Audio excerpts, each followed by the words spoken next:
to ban. Dire team ban.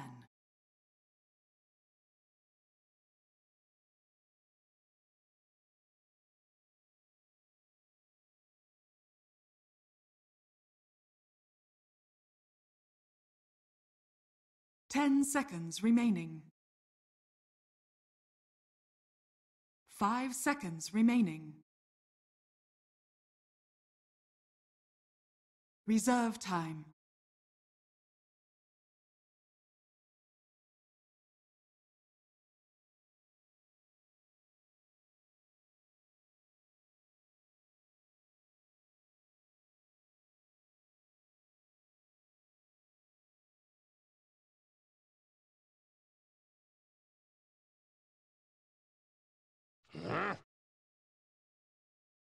Alliances turn to ban.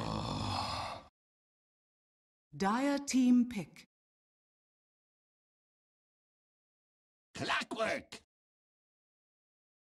Alliances turn to pick. What's up, guys, and welcome back to the Epicenter qualifiers. This is lower bracket, Empire going up.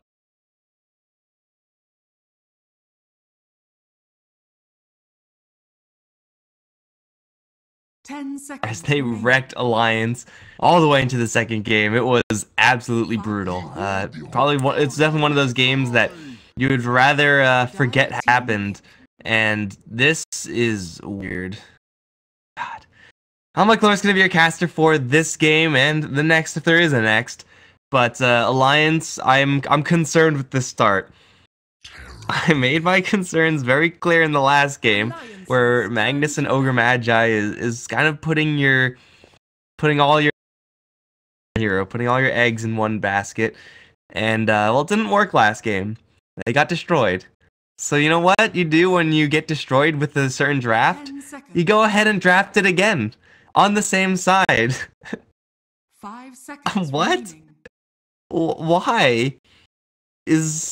Did Hanskin draft last game too, or did someone else do it? I don't know. Maybe Hanskin's like, yo, whoever drafted last game, just shut up. Give me the captain spot. I'll do it. This is how you make a draft happen. Maybe that happened. Maybe it's like, yo, I'm gonna run it back because I think this is a winner. Either way, I'm not convinced that this is the way to go. Like, even if this is Alliance's comfort zone, even if they have like the most broken strat to end all strats, it didn't work the first time. You gotta try something new. The fact that they're going for this again is, quite frankly, a little bit troublesome. Now, for Empire, they're not going to run a similar global strat. They're going to have still a very high initiation range with this clockwork, but they'll pick up a Terrorblade, and that's definitely something that is going to keep them a little bit more so grounded in those lanes for Empire. We'll give Alliance a much better shot to, you know, have a win across the lanes. But still, I'm not sure about this. That last draft was also Empire securing their Nature's Prophet pick, and with that Spirit Breaker just being able to global teleport everywhere, and Alliance had no answers at all to that aggressive rotation from Empire. 10 seconds. Now, it was rotation on a global scale, but it was still aggressive rotations. Empire are known to make aggressive rotations, and they make some really weird bans as well. Tinker and Coddle banned out says to me that Empire just want to push. They want to do nothing else but push. Because, you know, they previously banned out Troll Warlord, and I think it was Ursa against the Ogre Magi Magnus opening of Alliance. And that not being the case this time means that Troll Warlord is the pick here for Alliance, and they're able to get debatably the best hero to have with a Magnus and Ogre Magi. So Alliance are definitely in a pretty decent spot here, but they should know what's coming. I mean, you don't, as Team Empire, ban out Coddle and Tinker if you don't have plans of busting up high ground very, very quickly. They already have the Terrorblade for that. However, the tower hitters over in mid, SF and TA, are both already banned out. Winter Wyvern. Alliances turn to pick. Quite a bit, actually. It's not really going to be a tower destroyer, obviously.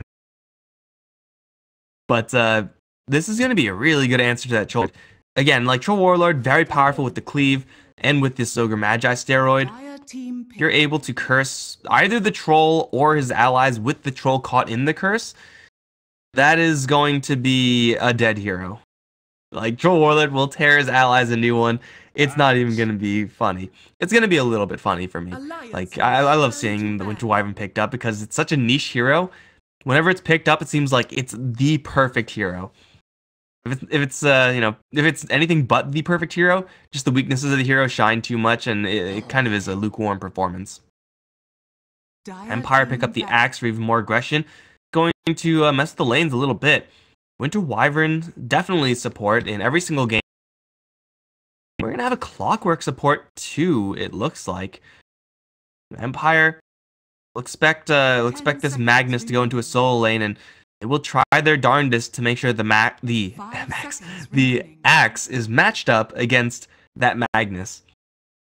That will just destroy the Magnus's lane. Can't get close to CS, and power is irrelevant when you have to be wary of the calls and the counter helixes. Dire team pick. Alliance will have Crystal Maiden and Ogre Magi, a much more aggressive support duo. Still, they are not really a team that is looking to play aggressively early on, though these supports do have the tools necessary in order to get these early game kills and make these early game rotations happen. It's to just to an end to farm the Troll Warlord and farm this this last hero, most likely going towards mid for Reserve Limp. time. Empire, they have to make their mid commitment first. Lina seems like one of the safer heroes. Tower damage is, but this does look like a game where Empire may be looking for a little bit of a more aggressive strat than that. A Death Prophet perhaps for even more pushing power. Right now, this Tinker and Keeper of the Light ban are looking fairly weak for Team Empire. Yeah, sure, Alliance may have been able to pick that up, and the Tinker especially has a really good matchup versus the Terrorblade. Be able to blind him and just dump a lot of magic damage into the hero. But at the cost of a Troll Warlord pick for Alliance, that is really expensive for Empire if they don't plan on pushing aggressively. They should still have that as their #1 plan. Storm Spirit. Alliance's turn to pick. So I will say that, yeah, I like the Tinker ban. I don't like the Coddle ban after all said and done. So just letting, if it was Tinker Troll Warlord ban for Team Empire, I'd be a lot more on board with that. 10 seconds. The Alliance have initiation range to worry about for sure. Storm, Axe, and Clockwork all will be able to initiate out of range. Lockdown from Empire is, I would say, high enough so that this Troll Warlord, this all-in on the Troll strat, is something that Empire can answer pretty reliably. This is a chance, though, for Alliance to get a good hero for Limp matching up versus that Storm Spirit. A Winter Wyvern Clockwork support duo. They can gank mid, but it will require that mid lane hero to probably be in river and without that much vision. Like a smoke from a Winter Wyvern and Clockwork can get the kill, but it's really tough.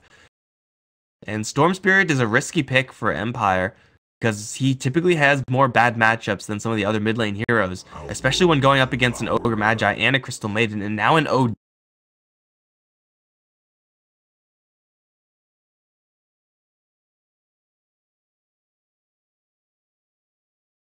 Is going to be damn near impossible, man. OD versus Storm, great for the OD. With the CM and Ogre Magi makes it even better. And OD actually has some sort of protection up against the Winter Wyvern. Like, if you do get hit with a little bit of slow, if you get caught in the battery assault, you just put him in a bubble and walk away. The Cogs is a different story, but you'd expect Limp to have a much better time here. And I am actually fairly surprised that that Empire aren't able to pressure this draft of Alliance as much as they would really like. And Alliance are, with the same opening, have a much different game plan and have a draft is, I would say, much more likely to succeed in the second game. So maybe for Alliance. This is, keep in mind, guys, lower bracket games. The Alliance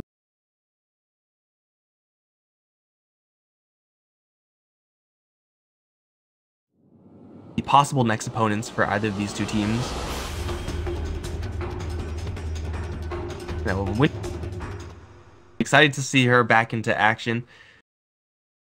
She has such a great matchup versus Troll and OD. As long as their positioning is good.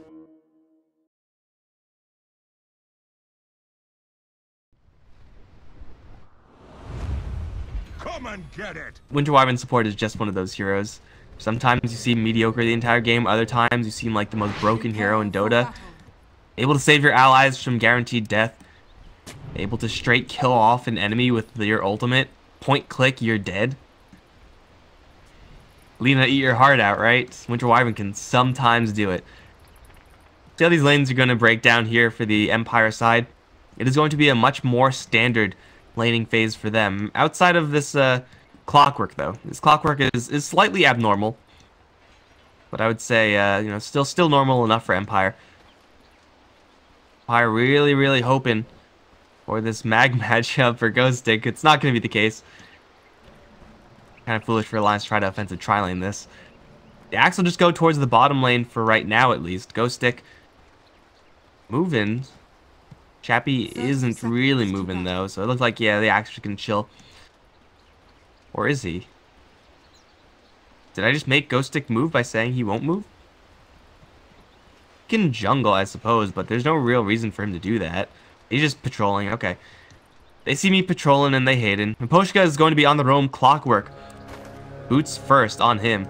Looking for that battery assault and that cog value early on. King R is on the Winter Wyvern. Chappie handling that TB over towards mid. It's FN. Played a mean TA last game. See if he's able to come back from a bad matchup in this one. Ghost Stick is on the Axe on the Alliance side. EGM playing the Crystal Maidens. Got that Snowman Frostbite. Loda handling the Troll Warlord. Over in mid lane, Limp is on the OD. Helped out by Hanskin's Ogre Magi out towards top. Already we have a little bit of a brawl. Jonas and Fan Magnus picking a fight with Chappie. Knowing that the damage trade may not favor him. Just trying to bait out that Metamorphosis. Picking a fight with a hero that has 11 armor and a poor man's shield. Not really sure if that's in his best interests. But he will be able to get a lot of experience from this lane at the bare minimum. The amount of pressure that Empire can apply with these two heroes, not nearly enough to say it's going to be a convincing win. Poshka, he's going to catch EGM in the battery assault and then kind of second guess his positioning. Still will find EGM with the battery assault again. Double spin from Ghost Stick. And Poshka trying to distract away so that Ghost Stick can disengage a little bit. Now stuck in the trees, no battery assault. As much damage as battery assault does, it only really is a useful spell if you're connecting it onto one target. In this lane, that one target like almost has to be that CM. You're never going to kill an Ogre Magi with that. Offensive dual lane here from Empire is kind of risky. We'll keep EGM in lane, so this Crystal Maiden is not jungling.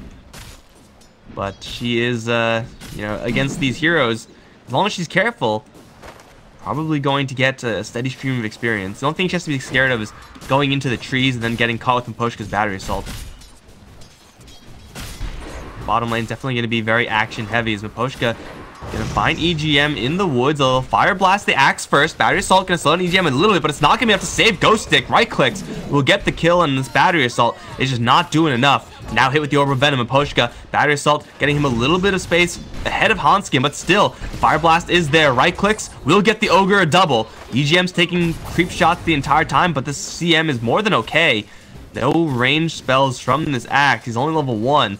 He'll drop down to half HP upon his arrival in Alliance. Start this laning phase off at a quick 2-0 win on the bottom lane. Quick sweep of the other lanes before we go back to bottom. Top lane expect to be pretty safe for the Magnus. There's really no way for this top lane of Empire to kill off a Magnus pretty much ever, unless they make a rotation with one of their other heroes. That Skewer is just going to keep him safe the entire time. And FN, not having to worry about CM or Ogre Magi, though he does have an unfavorable matchup versus the OD. It's not like it's not going to be a crippling matchup for him. It's going to be a matchup where he expects to fall slightly behind in CS, but is able to recover, assuming, again, no rotations from the CM and the Ogre Magi. I don't expect there to be much action in those lanes. All the action should be on bottom. Ghost Stick is now going to find himself very quick level 3. Clockwork level 2. Finds an Invis rune. Ports forced to base for EGM and Hanskin. Getting a lot of time off the lane there. And matchup of Axe versus Troll Warlord is really great for the Axe if it is, for whatever reason, going to stay like that. Obviously it's not, so the ports are coming back.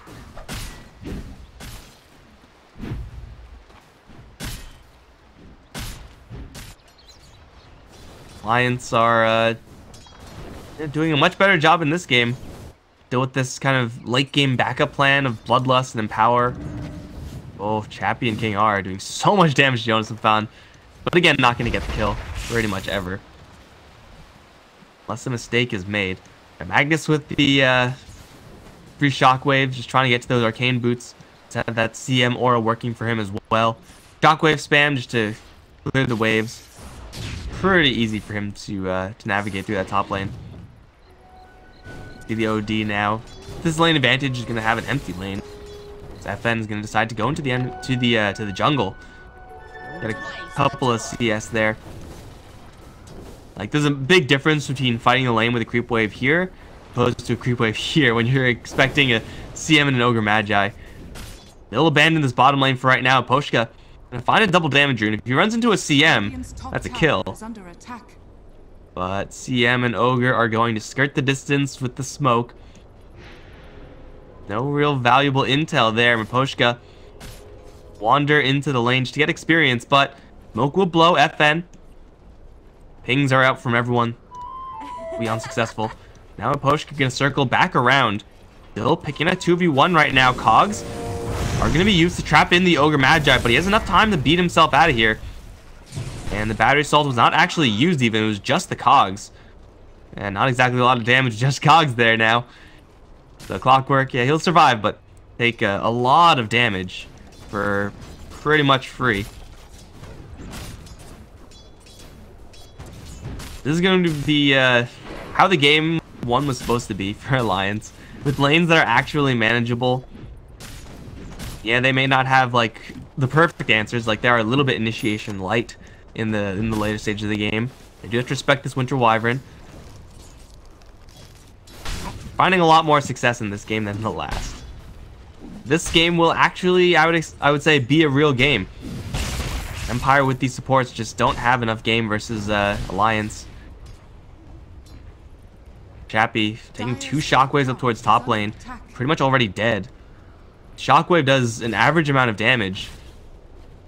Still, man, just landing shockwave to shockwave. It's a lot of magic damage for a Terrorblade who doesn't really have that much in the way of regeneration. Whoa, this courier has a lot of stuff. He's gonna get some deliveries to continue to stick in that lane. But King R, abandoned ship, he's gonna try to take over mid.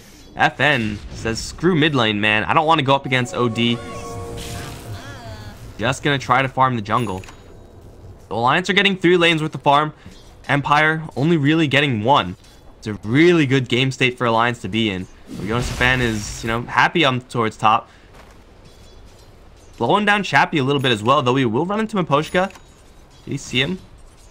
I'm not sure if he saw him poke her up the tree like that. Looks like he did.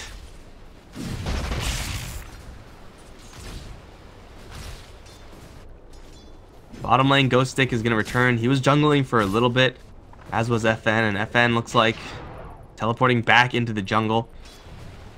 Completely abandoning the mid lane. An absolutely terrible situation for any team to be in where they are forced to do that. Yonisfan is going to skewer back the Clockwork. Caught in the Cogs now. Metamorph is there. Yonisfan going to get some help from a TP. Cog pushed back with the right clicks from the Terrorblade. So much damage. We'll get the kill. EGM goes up for a Frostbite, luckily for him. Thing that Empire can do versus the CM, but it will still be a kill for Empire, getting themselves on the board. Nice kill for Terrorblade for sure. Actually using that Metamorphosis. As a Terrorblade, you kind of want to use Metamorphosis whenever it's available to you. You want it to be cooling down as much as you can. Get the kill, shove the wave in a little bit faster. I doubt he's going to apply any pressure to the tower. Shockwaves once again back in from Mag.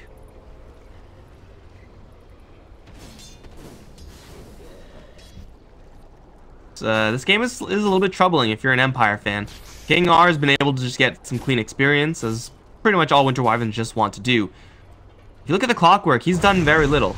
You'll find Hanskin in the jungle. Rune, going to be respawning here for Hanskin. Is going to give him regen, not really do anything.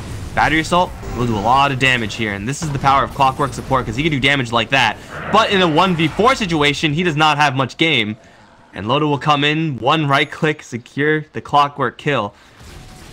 Easy peasy. Bottom tower is under attack. This Clockwork support really It only works if he's teamed up with someone who has a slow or a stun. Like if he teamed up with King R, and if he found like an angle on Loda, like right now, if they went in at this moment, then between the burn and the battery assault, it will be a really easy kill. Like they're able to do that to pretty much everyone. Seeing as though these two heroes have yet to really team up, they say that they team up. The Clockwork just by himself can't really do that much, and Axe to help out is not the hero that you want because Axe has no way of getting that long range slow. Battle Hunger is not exactly what I would call an impressive crowd control spell. They really do need long range to be able to start things off. They also need to save Ghost Stick right now. There's an Embrace. Give Ghost Stick a little bit of extra gas here. Poshka gonna teleport back in towards bottom. They'll slow down the CM and the Ogre. Splinter Blast and the EGM gonna slow them down even further. Call is not gonna happen, although he will get the dunk out. Ghost Stick will take a lot of damage from Loda with the Culling Blade. Movement speed, though, will get out to the side and should survive.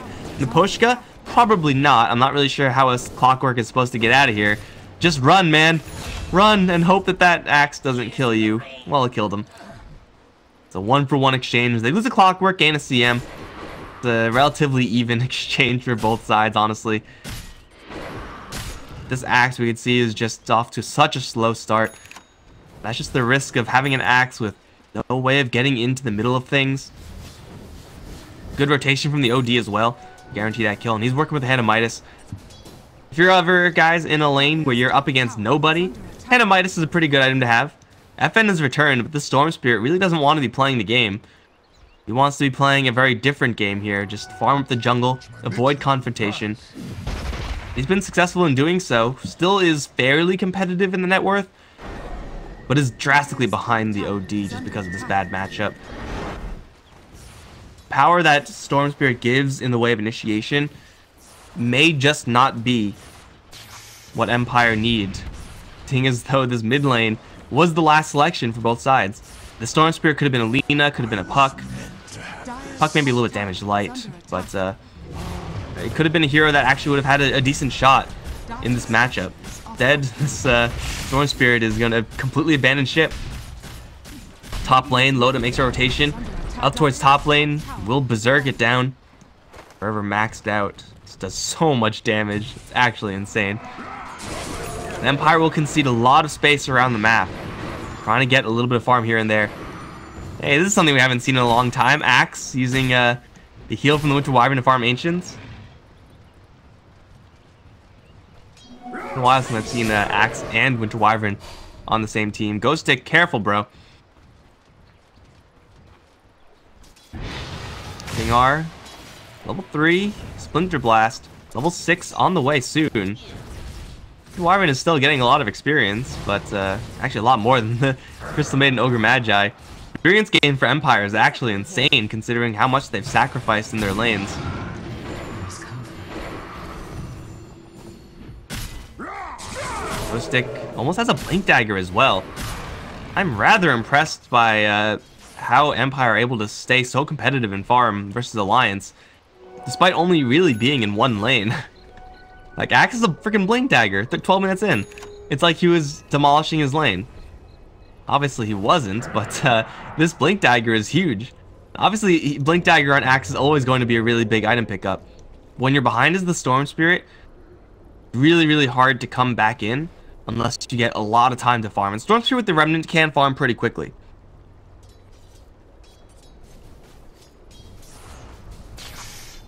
But it's so much easier for the Storm Spirit to make his return in the game if he has someone else do the initiation for him. Have a hook shot do it, have a Blink Axe do it. And then you're the kind of secondary or even tertiary initiator, FN. Try to pick off the supports once you find them. Ghost Stick has a shiny new toy, and Loda, EGM, Hanskin are all going to feel it. Gets hit first bash though. Now they're freezing field, and EGM will get cursed up. And Loda's going to lay into his friendly CM. Poor CM never saw it coming. And now here comes secondary initiation from the Storm Spirit onto Loda. This troll needs some help, but will fall quickly. And the dunk will kill off Hanskin. It's an easy 3-kill, 4-kill actually, as Miposhka. Are you serious, dude? Will kill off Yonosan Fan solo on top. And just like that, the game is turned around. Oh, TP coming in from the Ogre Magi. Not sure if that's the best move, although, oh, he has some backup from Limp. And he has more backup coming in from the CM. They will take down the Axe fairly quickly. Tower still taking a lot of damage here. Chappie will take it down and will disengage towards the north. Hanskin giving chase, although we'll get fogged a little bit there. Can't ignite. And up towards the top, FN will slide out of there as well. They do end up losing the Axe. That is a spectacular way of showing off your Blink Dagger. Shows off really the flexibility that Empire have in that initiation. That was even like a botched initiation, I would say, from the Axe. He jumped in, couldn't call because Loda just happened to hit him with the bash, and then takes a full freezing field. Even with that, Empire able to kind of just use that Axe, that element of surprise, to get into position, jump on the softer heroes, and really just split them up. They end up killing Loda. Again, Clockwork somehow, I don't know how, kills off a Magnus 1v1. Sure, man, whatever you want, you do you. He just has maxed out battery assault, so I guess Magnus probably overcommitted in that engagement for whatever reason. But a win is a win for Empire. Win will probably be a win for Alliance now as they go towards Roche. Battle Trance, Fervor, and Poshka. You're gonna see EGM, which will prompt Alliance into some sort of answer here. Illusion's gonna be destroyed. They know exactly what's going on, but can they do anything about this? Seems like no, it's a little bit too late. Shot in is gonna get Miposhka into this engagement, takes a freezing field to the face, but grabs the Aegis. Where's the rest of Empire? They're coming in. Curse now onto the OD. Troll Warlord can do so much damage to his friend. Set up for a two-man call. RP whip from Jonas Afan off to the side. Will not save the OD nor the Troll, and Hanskin also will fall. Oh my god, Miposhka. Somebody stop this man. Hook shot to steal the Aegis. And then the rest of the team has all the time in the world to set up, seeing as though they have free vision and a good 4 or 5 seconds where Clockwork is just waiting to respawn. Not sure what happened to the Magnus there. He couldn't get in. Something must have hit him, canceled that blink. Not sure what that was though, but man, at least the Alliance kill off Roche, right? Oh yeah, Miposhka snatched the Aegis to the Immortal. The Alliance kill off Roshan, get the gold, get the cash, but immediately give it back to Empire since they lose two heroes that they really can't afford to lose in that OD and Troll. We can already see Winter Wyvern showing up to this game. Point click ultimate. That one ultimate from the Winter Wyvern did about half the OD's health pool worth of damage. More importantly, kept those two heroes close to one another so that Axe can get the jump in afterwards. This is the potential power of Winter Wyvern. Of course, it is just potential power. Don't see fights like that happen from the Winter Wyvern all the time. When they do happen, man, are they glorious. Radiant's bottom tower has fallen. They're going for Animitis. Let's have a hook shot. We're in mid. Trouble brewing. Loda still. This Vlad's in power. Bloodlust. Absolute powerhouse. Ghost Stick and look to distract away. We think get a little bit of chip damage on this Troll Warlord. Will not save the tower, but it'll just buy them a little bit of time. That time is shoving bottom lane. This Terrorblade who's working with now most farm in the game. Clockwork was getting some valuable gold up towards top lane. That's his Midas.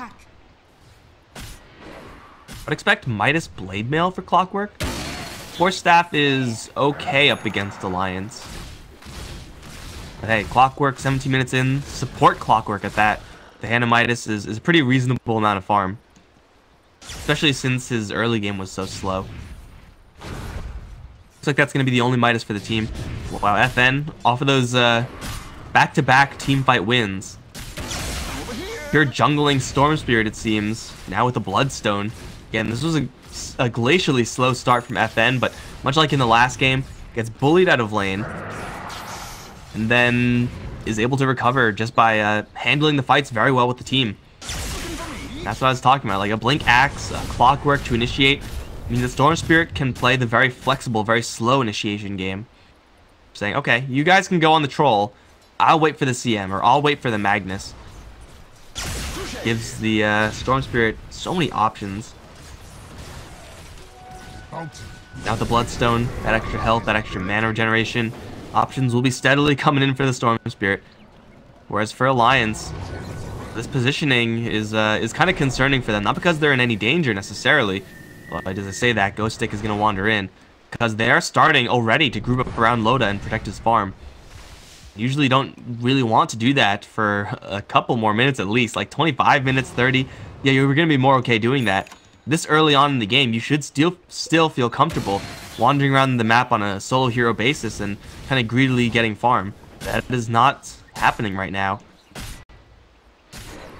If they group up like this for long, we'll just slowly but surely start to fall behind in this game. Like getting a smoke kill, that will kind of counter that. King R, spotted by an observer ward, will place an observer to see Hanskin, and the missile won't see anything from the clockwork. But King R will just fly away, easy peasy. Sentry dropped. There we go. Kill that observer ward, got him. Me Ogre, me D-Ward. Over in the side though, EGM, Kappa and Poshka, super dead CM. I'm not even sure if FN was forced to ball letting that much to get that kill. They find anyone else. King R wants to curse someone. Can't find a target.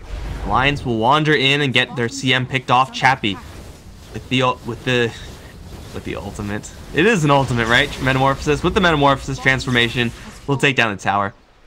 Honestly, this is like his ultimate. Terrorblade is the only hero that gets ultimate at level 1, guys. Confirmed.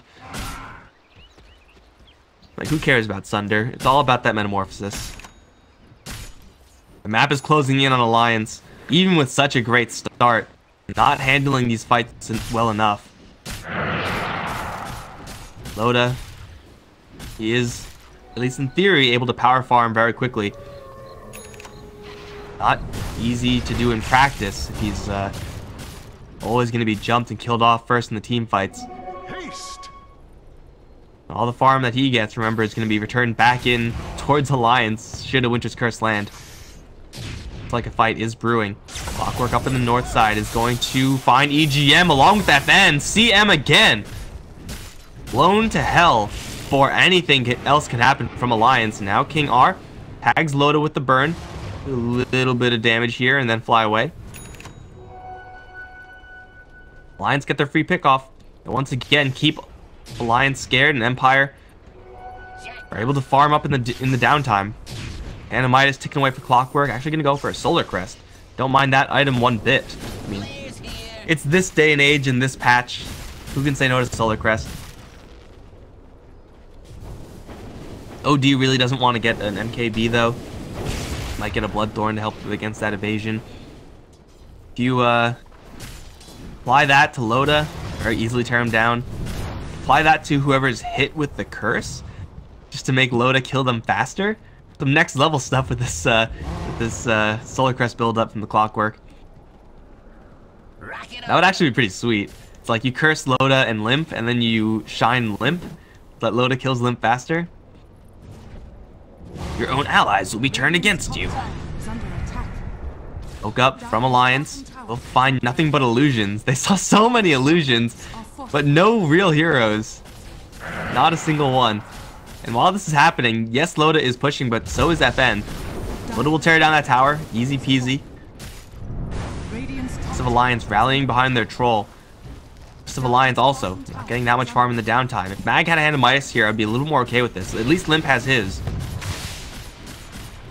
Loda does seem like he's the only hero getting farm. Once these towers fall, the income is pretty much going to stop completely for the troll, for the Ogre rather, and for this CM.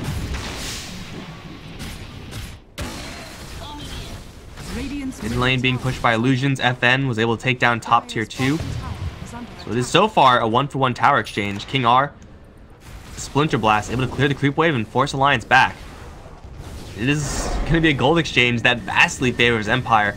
Not only is it a tier 2 for a tier 1, but it's also the rest of Empire farming in the meantime, where Alliance were just hiding in the trees, just waiting for someone to jump on. So much like last game, Empire are getting farm on their heroes, whereas Alliance are forced to 5-man.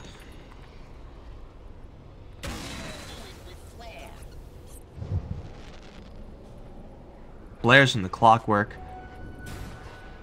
It's so like easy for me to discount what this Clockwork is doing with those flares because I have global map vision, but that's like the 5th or 6th almost consecutive flare that has scouted out someone from Alliance. And every single time you scout out someone from Alliance, That's just Storm Spirit breathing a little bit easier. It means he can more aggressively split push out the waves. Same thing for the Terrorblade. Same thing for the Axe. So much extra vision. Again, opening so many additional options for the Empire side. Another flare, another ping from Clockwork. He knows exactly where Alliance are. You can see immediately Ghost Tick in the wave bottom, shoving it out. They do know about this Roshan as well, and Poshka already showed up once to this fight. Bash onto this troll. Poshka had a clean hook shot, not going to take it. Really doesn't have the backup just yet. Slowly incoming for Chappie and FN. Bottom lane, we could see that line drawn by someone. That was FN. Hey guys, this bottom wave is pushing. Chappie's going to send another illusion towards that bottom lane. May or may not get there in time to significantly push it. But either way, just add more momentum. Add some sort of distraction here for Alliance. Keep them away from Roche. Even though Empire do have a lot of game in the Roche pit, this is something that Alliance can do much better than Empire. Assuming they land an RP. Assuming they don't get the CM picked off first thing. They're so incredibly strong in these close quarters, Alliance. They'll go to town onto Roche. Loda having that Blads, he is the only one needed here. Though Clockwork, he messed up and hit Battery Assault. They might get a chance to use it. This really takes long if they can stall him up. Reflection, they give them a Troll Illusion. That doesn't do a lot. It is just buying time for the Battery Assault. There it is. The Illusion going to be sent in. OD not going to clear this one. And off in the backside, they're going to try to pressure the OD very early on. FN is going to dodge the RP. No, it's actually held by Jonas and FN. Never mind. He is still going to distract away, pull out a freezing field, and in the middle of things, Ghost Tick and Chappie is now going to right-click down Loda, who got left behind by the rest of his team. They'll take down Jonas and FN as well. No RP in this fight. FN may die here. He may not. It doesn't really matter. They've already gotten so much. And now with the Embrace, they'll keep the Storm Spirit alive as Chappie and Poshka charging in looking for the Ogre. And I don't know if the Ogre can survive this. FN using the rest of his mana pool to get in for a little bit of revenge. Such a great distraction play from this Storm Spirit. And I don't know if that Orca is going to kill. No, not quite, but Onskin teleporting out. Are you serious? Cogs will grab him in and get the kill. That zoning play from the Storm Spirit, though, pulling 3 heroes back towards the southern area. And then that separates them from the Troll Warlord, who was in Roche to start things off. Remember, like he needed to fall back with his team, but the team was preoccupied with the Storm Spirit. They couldn't pay attention to their Troll, and Loda was left for dead. Perfect Storm play from the Empire side, and Alliance discombobulated.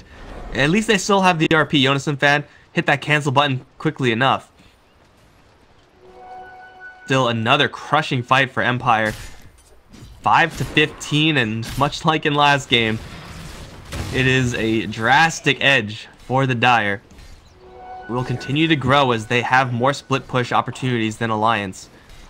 Will give them more farm in the long run. One from Alliance, we could see they're scared. They're grouped up, wandering about and farming as a team. Loda's farm, even with this Empower, still behind that of the Terrorblade. We could see, like, at least versus Roshan, how much sustained damage Troll Warlord is able to put out. Just doesn't, it seems like, doesn't have the backup in these team fights in order to sit there and right-click people. He's just dying way too quickly. His allies are dying way too quickly.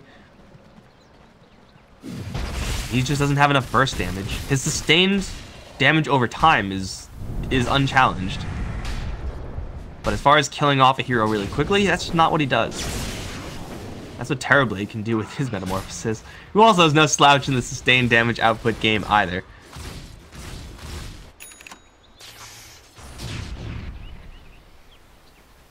Orchid now on the Storm Spirit. OD, it's Hurricane Pike and a Blink. Lots of mobility for Limp. If he's able to stay on the outskirts of the engagement, firing in, OD can still do a lot of damage. Int gain on Terrorblade, on Axe, on Clockwork isn't really the most spectacular. Charge up that ultimate, land it. Only potential here for the OD if he's able to, again, find those opportunities. So many blinkers, so much initiation on the Empire side. You would expect someone to be able to challenge the OD and at least distract OD from the main engagement. Powered down, and Terrorblade is I have Scotty already picked up, now has evasion in his inventory. Storm Spirit wants CM, is gonna silence her. Mercy, please, FN, don't be like this. Guys, finally the CM survives. Feels good, man. But that was mostly because of that force staff. Stefan is going to be hit with a little bit of chip damage. Sentry will be cleared. Limp doesn't go for this observer. FN jumps in, jumps out. He has an Orchid and a Bloodstone and an Aegis, so he is fully confident in making these plays. And the tower will be chipped down slowly but surely by Chappie. Rax available. Limp gonna jump in. Call immediately is there, trying to pull the Ogre out of his base, but with the Imprisoned, they'll save him. But that's not the concern here. The concern is over in mid. Hookshot in, trying to save Chappie from the skewer. They do get him out of there. Freezing Field from EGM, not gonna last that long as Chappie just gonna let loose into him. Troll Warlord in the cogs will lose his head. Now the jump in from FN, looking for Limp. And they will imprison the OD, but he's going to pop back into a Static Remnant at the very least. And a couple of extra heroes. And a dunk. No! Dunk from Ghost Stick. Okay, well, that was still a good fight for Empire. Even without the dunk, they take mid racks. They're gonna take bottom racks too, it seems. Still RP is available, but even if you land an RP, there's no follow-up to it. They jump in, silence up the Magnus, and chop his head off. Ivory Trade is gonna be having an influx tonight. We got Axe caught in the back. He will fall. Notice some fan looking for an RP, but it gets caught up in the curse. Blink out from the Winter Wyvern. No, TP out from the Winter Wyvern. We'll get her out to safety, and poor EGM, nowhere near safety. We'll get picked off by the Storm Spear for the up team's time. 074 CM feels terrible. Storm is still just fine here. Limp and Hanskin pushing forward as Loda is stalking Miposhka right now. Second guessing it. Oh, FN picking off Hanskin in the back. Now picking a fight with the OD. Hookshot is going to stun Loda and get the clockwork on top of the OD. This teamwork from Empire and the hesitation from Loda, absolutely insane. This Storm Spirit, he has so much mana regeneration. Loda is perfectly spotted right now. Observers and sentries up on the high ground. Poshka wants to fight this, and Loda, he just should get the hell out of here. Shivas, oh, he's gonna overshoot. Actually, no, there's another target down here. It's the Magnus. RP once again will be not used. It's Miposhka picking a fight with Loda with the evasion. Loda's just having trouble doing the damage needed. He will finally get the kill, but at what cost? FN will get another one. 9-0 and 8. 27 Bloodstone charges. GG is called. 30 minutes in. Oh, geez. This game was much like the last game. What happens when you put all your eggs in this Troll Warlord or Juggernaut or whatever core hero basket? That force of alliance